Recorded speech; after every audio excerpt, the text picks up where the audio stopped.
అందరికీ welcome to my YouTube channel Kavitha vlogs. ఇవాళ కూడా వంట చూపిస్తున్నా. ఇవాళ ఏం వంట చూపిస్తున్నా అంటే ఎండాకాలం కదా, ఎప్పుడు మనం బీరకాయ కూర సొరకాయ కూర దీన్ని తీసుకొస్తుంది. ఎండలు రోజు రోజుకి ఎక్కువైపోతున్నాయి. అయితే మా పిల్లలకి ఏంటంటే పిండి చారు చేద్దాం అనుకుంటున్నా. ఈ యొక్క పూటకి ఇది నా రెసిపీ కాదు, మా అత్తమ్మ అంటే మా ఆయన వాళ్ళ అమ్మ. ఎందుకంటే మా మేనత్తమ్మ కూడా ఉంటుంది కదా, మేనత్త వాళ్ళు కాదు, మా ఆయన వాళ్ళ అమ్మ చేసేవారు అనమాట పిండి చారు. ఎప్పుడు ఈ సమ్మర్ వస్తే అదే ఎండాకాలం వస్తే పిండి చారు చేసేది. పచ్చి పులుసు వేసి బోరు కొడుతుంది, అప్పుడప్పుడు పిండి చారు చేసి పెట్టేది అనమాట వాళ్ళకి. అదే గుర్తొచ్చింది. సో ఇవాళ నేను ఇదే వండుతున్నా, ఇంక ఇదే మీకు కూడా చూపిస్తున్నా. అట్లానే మన ఛానల్ ఎవరైనా ప్లీజ్ సబ్స్క్రైబ్ చేయకపోతే సబ్స్క్రైబ్ చేసుకోండి, అలానే లైక్స్ ఇవ్వండి. ఎందుకంటే షార్ట్స్ మంచి వ్యూస్ పోతున్నాయి, కానీ లైక్స్ మాత్రం చాలా తక్కువ ఉంది. అలానే ఎవరైనా లైక్ చేయకపోతే లైక్ చేయండి, ఓకేనా? మీరు చేయడానికి ఏమి కావాలో చూపిస్తా, వచ్చేయండి. కొంచెం ఏమైనా మాట తడబడితే ఇగ్నోర్ చేయండి. ఎందుకంటే మనం అంతా ఒక ఫ్యామిలీ అనుకుని నేను యాజ్ ఇట్ ఈజ్ నేను న్యాచురల్గా ఏం చెప్తానో అదే తీసి చూపిస్తున్నా బుజ్జి. అయితే వచ్చేయండి, నేను ఏమేమి కావాలో చెప్తాను. ఒక చిన్న ఉల్లిగడ్డ, ఇంత చిన్నది చాలన్నమాట, ఎక్కువ పెద్దది అవసరం లేదు. చిన్న ఉల్లిపాయ, ఒక చిన్న టమాటా, అల్లం వెల్లిగడ్డ పేస్టు, ఇదేమో గరం మసాలా ప్లస్ ధనియాల పొడి, ఇదేమో కొబ్బరి పొడి, జీలకర్ర ఆవాలు, కొత్తిమీర. మెయిన్ ఇంగ్రీడియంట్ పిండి చారన్నాను కాబట్టి శనగపిండి. ఈ శనగపిండి ప్లేస్లో మనం వరిపిండి కూడా వేసుకోవచ్చు, కానీ శనగపిండి తీసుకుంటేనే మంచి టేస్ట్ ఉంటుంది. వరిపిండి కంటే శనగపిండి వేస్తేనే బాగుంటుంది. ఇంకా మా అత్తమ్మ అదే వేసేది, అందుకే ఇదే చూపిస్తున్నా. లేదు కొంతమంది శనగపిండి వాడదు అనుకుంటే వరిపిండి వాడుకోవచ్చు. దాని తర్వాత మెయిన్ చారన్నాం కాబట్టి చింతపండు నానబెట్టుకొని అయితే ఇక మనం స్టవ్ వెలిగించి ఎట్లా వేయాలో చూద్దాం, వచ్చేయండి. ఇదిగోండి, గిన్నె వేడెక్కింది, ఆయిల్ పోద్దాం. కొంచెం సరిపోతుంది, ఎక్కువ అవసరం లేదు. సో వేడెక్కింది గిన్నె, జీలకర్ర ఆవాలు వేసేసుకుందాం. ఎండుమిరపకాయలు ఉంటే బాగుండేది, కానీ నాకు నిండుకున్నాయి, అందుకనే వేయలేదు. ఉంటే వేసుకోవచ్చు. పచ్చిమిరపకాయలు అవసరం లేదు, మనం ఎండుకారం వేస్తాం కదా. కారీ జల్దీ ఆల్సలేదు, అది ఉడుకుగా వద్దా.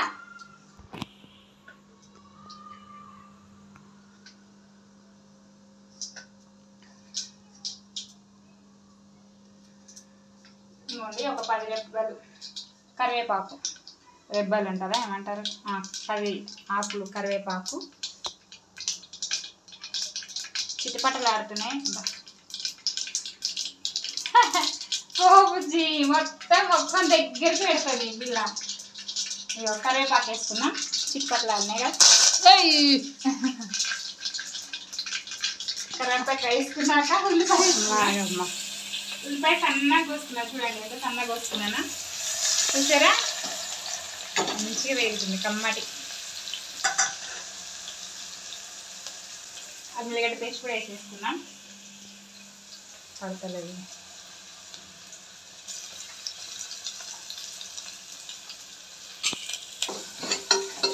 20 minutesలో పులుసు రెడీ అయిపోతుంది అన్నమాట.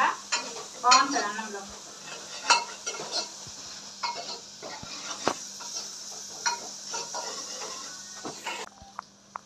ఇదిగోండి చింతపండు పులుసు మంచిగా తీసుకొని మనకు పులుపు ఎంత కావాలో చారుని బట్టి పులుపుని బట్టి మనం తీసుకోవాలి, ఒక మోస్తరుగా.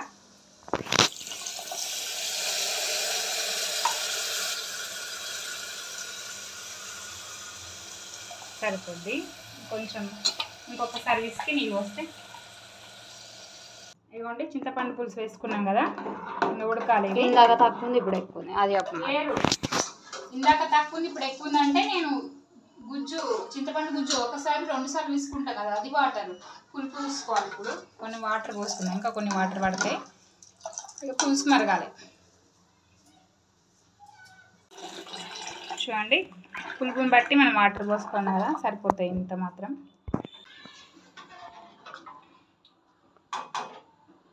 పక్కన పెట్టేసుకొని ఇప్పుడు ఏం చేద్దామంటే, మనం పిండి చారు అన్నాం కాబట్టి ఒక గిన్నె తీసుకొని, అయితే మనకు చాలా దగ్గర పిండి తీసుకోవాలి. ఇది శనగపిండి చెప్పాను కదా ముందే, వరి పిండి కూడా అని మీ ఇష్టము.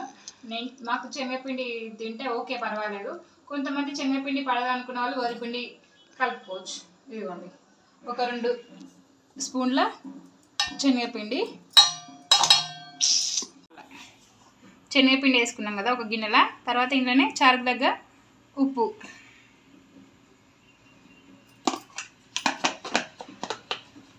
ఇంకో కారం కూడా చారుకు సరిపడా కారం, ఉప్పు, కారం వేసాము. శనగపిండి వేసుకున్నాము, 2 టీ స్పూన్ల శనగపిండి, ఉప్పు, కారం వేసుకున్నాం. మనం చారు తగ్గట్టు మీరు తినే దాన్ని బట్టి కూడా వేసుకోవచ్చు. ఇందులో గరం మసాలా ప్లస్ ధనియాల పిండి కూడా వేసిన. ఎక్కువ లేదు, కొంచెం కొంచెమే వేసుకోవాలి, ఎందుకంటే చారు కదా మళ్ళీ కడుపు మండుతుంది. కొంచెం కొంచెం వేసిన, చూసినారా? ఇది కూడా వేసుకోవాలి. పిండి, కారం, ఉప్పు, ధనియాల పొడి, గరం మసాలా కొంచెం కొంచెం తీసుకున్నాం కదా, అన్నీ కొంచెం కొంచెం సరిపడా. అయితే దాన్ని వాటర్లో కలుపుకోవాలి, ఓకేనా?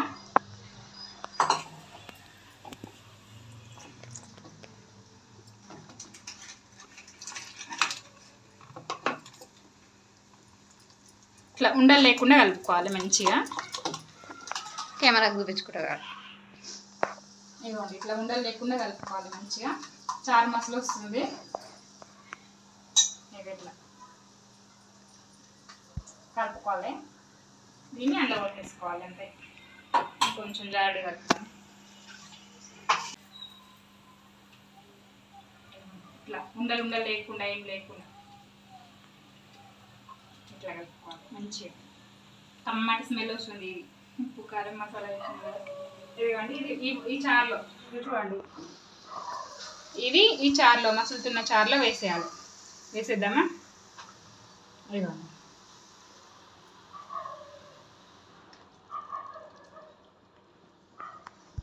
చూసారా? ఇంత మసలేది, కాస్త పిండి పడంగానే చల్లబడింది. చూడండి, ఇట్లా మంచి మసలాలే. కొంచెం స్టవ్ తక్కువ పెట్టుకున్నాం.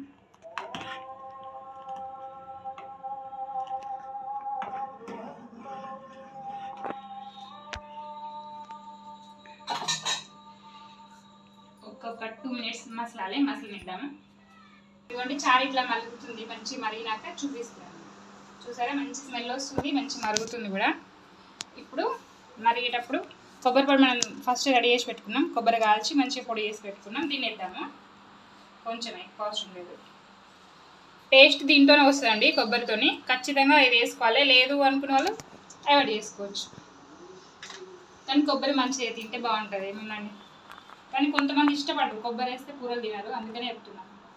ఇదిగోండి, అట్లనే కొబ్బరితో పాటు కొత్తిమీర కట్ట కూడా అదే కట్ చేసి పెట్టుకున్నాగా మంచి కడిగి ఇది కూడా వేసేద్దాం.